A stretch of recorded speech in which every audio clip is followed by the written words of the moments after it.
Microphone hash on a quiet spring night in 2004. The laughter of students faded from the halls of a small Midwestern high school. Their favorite teacher, Sarah Whitmore, waved goodbye for the last time and disappeared into the darkness. She left behind her car, her purse, her phone, and a community that would spend 15 long years searching for answers. Most thought she'd run away, but when a new homeowner's garden revealed her final resting place, the truth was far more horrifying, and it pointed to someone who had been leading the search all along. Slow fade between images. Sarah's smiling yearbook photo, a missing person flyer curling in the wind, a shovel digging into soil, police lights reflecting on a quiet street. Sarah Whitmore, 32, wasn't just a teacher. She was a mentor, a friend, and a lifeline for students who didn't have anyone else. She stayed late grading essays, coached the debate team, and even drove kids home when they missed the bus. Her life seemed perfectly ordinary until the night she vanished. On May 17th, she left school around 9 p.m. She walked the 2 short blocks to her cozy blue house, a routine she'd done countless times before.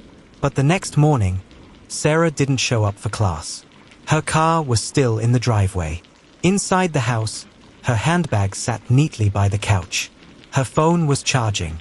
The door was locked from the inside. No signs of a struggle. No forced entry. No footprints. Microphone hash. It was as if Sarah had stepped off the face of the earth.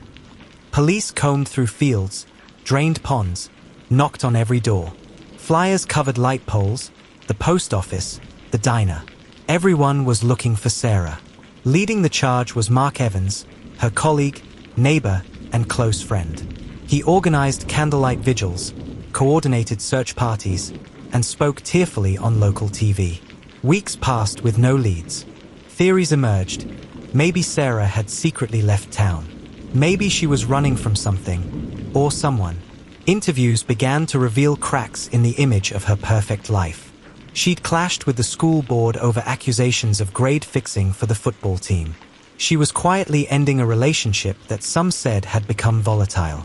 A few students remembered a strange man watching her from a car parked near the school. Still, no arrests. No suspects. Just a growing sense that the town's most beloved teacher might never come home. Microphone hash. And then, the years began to pass. In 2019, a young couple moved into a charming home just 3 blocks from Sarah's. One sunny afternoon, while planting tomatoes, their shovel hit something solid. Expecting an old pipe, they dug deeper and uncovered a bundle wrapped in a faded school-issued blanket. Inside, bones. Human bones. Forensic tests confirmed what many had feared but never wanted to believe. It was Sarah Whitmore. Her cause of death? Blunt force trauma to the head. The discovery shook the town to its core, but what stunned them even more was the address. This was no random backyard. This was the former home of someone they knew very, very well. Records showed the previous owner was Mark Evans, the same man who'd been the face of the search for Sarah, who had cried into television cameras begging for her return.